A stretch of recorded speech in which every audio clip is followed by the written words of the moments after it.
Mam bardzo głęboką nadzieję, że po ostatnim odcinku doskonale już wiesz, co trzeba zrobić, żeby wystartować do szukania związku, żeby wystartować do randkowania. Że de facto nic nie trzeba zrobić, tylko trzeba to po prostu zrobić. Wiesz już, że najlepszym otwierającym tekstem, żeby poderwać dziewczynę, jest po prostu powiedzieć jej cześć. Wiesz, że powinnaś się tylko i wyłącznie dać poznać i wystawić miejsce, w którym można Cię poznać. Ale skoro już do tego wystartowaliśmy, to bardzo warto sobie odpowiedzieć na pytanie, ale po co w ogóle to wszystko? W sensie, o co chodzi w randkowaniu? Nie o co chodzi w małżeństwie, nie o co chodzi w narzeczeństwie, czyli w takich bardzo poważnych związkach, tylko o co chodzi w tej pierwszej fazie związku, jakby dlaczego mamy tam być i co tam mamy zrobić. Otóż myślę, że najważniejszym zdaniem, od którego trzeba zacząć, żeby w ogóle do tej rzeczywistości podejść, jest taki fragment z listu do Rzymian, gdzie święty Paweł, oczywiście mówiąc o znacznie szerszej rzeczywistości, ale mówi tak: nie bierzcie wzoru z tego świata. Otóż pierwszą rzeczą, którą trzeba koniecznie zrobić, to trzeba wyrzucić z głowy cały ten durny obraz randkowania, jaki w tej chwili mamy w świecie, jaki się wytworzył w tej naszej współczesnej kulturze. I oczywiście nie mówię, że tak nigdy nie było i że to jest domena naszych czasów, ale znam tylko nasze czasy, w których żyjemy, więc wydaje mi się, że to jest domena naszych czasów. Nie bierzmy wzoru z tego świata. Dlaczego? W tym świecie randkowanie, czyli ten pierwszy okres, od momentu, kiedy chłopak poznaje dziewczynę, do momentu, kiedy będą narzeczonymi, to jest taki okres, który się traktuje zupełnie niepoważnie. Że to jest taki okres, który ma oznaczać, no tak trochę się tam poznamy, trochę się pobawimy wspólnie, może z tej wspólnej zabawy i przyjaźni wyjdzie coś większego, a jeśli wyjdzie coś większego, no to się zaręczymy i wtedy w zaręczynach będziemy naprawdę poważnie się traktować i budować miłość. Błagam, nie! Jeżeli randkowanie ma mieć jakikolwiek sens, to wiem, jak to zabrzmi oczywiście i wiem, że teraz się połowa z Was zjeży, ale randkowanie od pierwszej randki powinno mieć jeden cel w głowie. Wchodzę w randkowanie z tą dziewczyną i wchodzę w randkowanie z tym chłopakiem, dlatego, że oczekuję, że może to będzie mój mąż i może to będzie moja żona. Nie bierzmy wzoru z tego świata, który polega na tym, że trochę się pobawmy. Spróbujmy się trochę poznać, niech to będzie fajny czas, niech będzie sympatycznie i tak dalej. I oczywiście nie chodzi mi o to, że to wszystko musi być takie strasznie poważne i że tam nie ma miejsca na zabawę, na radość i w ogóle na szczęście i na właśnie wakacyjną miłość. Tak, niech tak będzie, ale szanuj i traktuj poważnie tę osobę, z którą wchodzisz w jakąkolwiek bliższą formę bycia z nią. Jeżeli kogoś wybierasz i zapraszasz go na randkę, jeżeli okazujesz w ten sposób względy, że jest dla Ciebie już kimś ważnym, to niech tak będzie. Nie traktuj tej osoby jako przedmiot do zabawy. Ilu ja znam takich, myślę, że szczególnie mężczyzn, ale nie tylko, bo oczywiście kobiety też tak czasem robią, kobiety, dziewczyny, że na przykład spotyka się z jakimś chłopcem, są po pierwszych 2-3 randkach i ona jednocześnie, kiedy pojawia się nowy chłopak, spotyka się z jakimś innym chłopcem, ewentualnie on, kiedy ma jakąś tam jeszcze właśnie trochę nie dziewczynę, bo nie wiadomo, co to jeszcze będzie. Na razie się poznajemy i na razie zobaczymy, co z tego wyjdzie. I on też się umawia jeszcze z kilkoma innymi. Znam naprawdę wiele takich osób, którzy chodzą, w cudzysłowie, z kilkoma osobami. I oczywiście, że kiedy miałoby dojść do czegoś poważniejszego, to wtedy mówią: dobrze, ja oczywiście jedną z nich wybiorę. Nie! To jest absolutnie uwłaczające ludzkiej godności.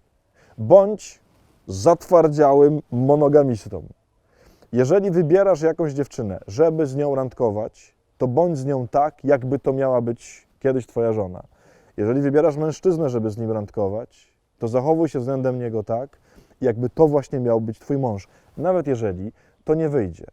Dlaczego? Jaki jest cel takiego bycia ze sobą w tym randkowaniu? Otóż skoro mamy nie brać wzoru z tego świata, czyli z takiego sposobu właśnie bycia z kimś, randkowania, który jest po prostu zabawą, przyjemnością, niezobowiązującym byciem z kimś, kogo można w każdej chwili zostawić, to z czego mamy brać wzór? Otóż Pan Jezus z tym jest bardzo jednoznaczny. Pan Jezus zawsze, kiedy mówi o miłości, zawsze, kiedy mówi o byciu z drugą osobą, zawsze, kiedy mówi, no właśnie, o ogromnej bliskości, jaką chcemy z kimś zbudować, to de facto zawsze mówi o jednym.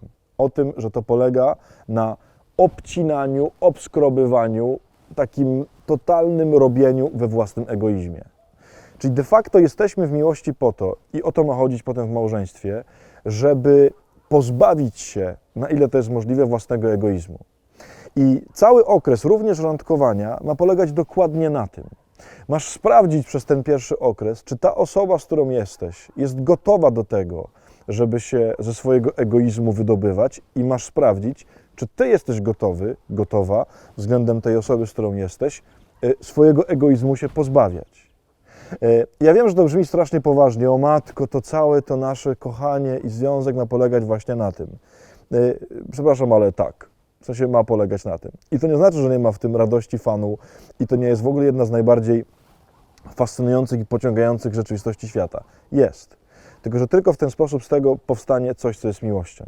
Inaczej taki niezobowiązujący związek z jedną albo z więcej osobami, i nie mówię tu nawet o żadnych tam seksach czy innych rzeczach, tylko po prostu o takim byciu z kimś, donikąd nie prowadzi, niczego nie uczy, nic nie daje. Nie dajesz w ogóle żadnej satysfakcji i owoców. Nie.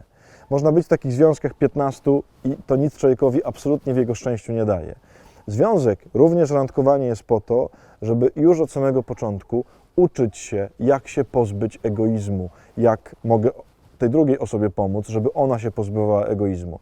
Od samego początku zacznijcie to robić. Wtedy randkowanie będzie miało ogromny sens i ogromną satysfakcję.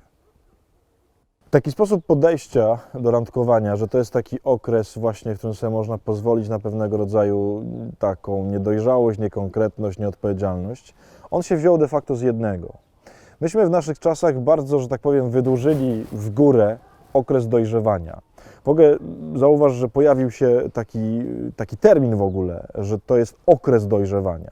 To jest coś, co w dawnych czasach było zupełnie nieznane. Kiedy my słyszymy o czasach biblijnych, że nie wiem, 12-letni chłopak czy 12-letnia dziewczyna byli uznawani za gotowych do związku, to sobie myślimy, matko, ale chore czasy, dzieci się żeniły. Otóż nieprawda, to nasze czasy są chore. Że potrzebujemy 20, 25, a czasem 30 albo 35 lat na to, żeby dojść do jakiejś dojrzałości. Otóż mam dobrą nowinę dla wszystkich nastolatków, dla wszystkich z gimbazy i dla wszystkich ze szkoły średniej. Nie dajcie sobie wmówić, że jesteście niedojrzali, nie stać was na odpowiedzialność, nie stać was na podejmowanie właściwych decyzji życiowych. Skąd się biorą potem takie wieloletnie związki, które się nie mogą skończyć małżeństwem? Że ludzie są ze sobą 5, 8, 10, czasem 15 lat i nie mogą podjąć decyzji, że mają być razem. Ano właśnie stąd. Stąd, że my ciągle jesteśmy w takiej fazie pewnej niedojrzałości i na razie się uczymy. Nie. Jeżeli jesteś nastolatkiem i chcesz być traktowany poważnie, to zrób to w jeden bardzo prosty sposób. Wejdź w związek i od samego początku buduj ten związek na poważnie. Nie baw się, bo jesteś jeszcze młody i masz jeszcze czas. Wtedy rzeczywiście jesteś niedojrzały.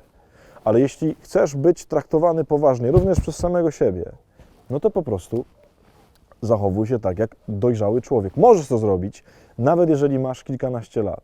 To jest bzdura, którą nam mówiła ta kultura, że jeszcze musisz poczekać te 10-15, aż będziesz miał 32 i wtedy ewentualnie będzie można wystartować do związku małżeńskiego. Oczywiście mam nadzieję, że mnie dobrze rozumiesz. Nie mówię, że jeżeli masz 13 lat, to masz się żenić, czy masz wychodzić za mąż. Tylko już Cię stać na ogromną dojrzałość. I myślę, że to jest strasznie istotne, szczególnie, no właśnie, dla wszystkich młodych, którzy budują jakieś tam relacje i związki. Możecie od samego początku potraktować je mega poważnie. Potraktujcie z ogromną miłością i szacunkiem te osoby, z którymi jesteście. Nie bawcie się nimi. Niech to nie będzie coś, co jest niezobowiązujące i najwyżej ją zostawię i jakoś tam sobie poradzi. Nie. Staćcie na poważny, dorosły, bardzo sensowny związek, na pracowanie nad swoim egoizmem i w ten sposób na zbudowanie pięknej i naprawdę trwającej do końca życia miłości.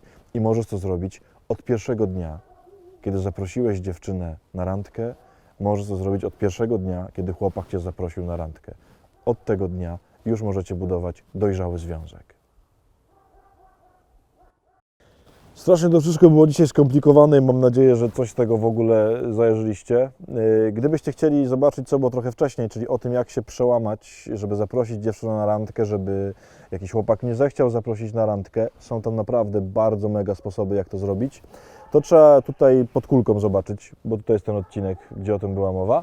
Natomiast jeśli chcesz się dowiedzieć, czy jest gdzieś na świecie przeznaczona Ci dusza, druga Twoja połówka, która gdzieś tam czeka i Ty ją znajdziesz, to ten odcinek będzie za tydzień, o tutaj, pod tą kulką drugą, będzie można ten odcinek zobaczyć już za tydzień. A jeśli chcesz być na bieżąco ze wszystkimi odcinkami, żeby niczego nie przegapić, to trzeba kliknąć tam pod ten karmik i tam zasubskrybuj kanał Langusty i wszystkie odcinki będą Twoje. Do zobaczenia prawdopodobnie za tydzień, taką mam nadzieję.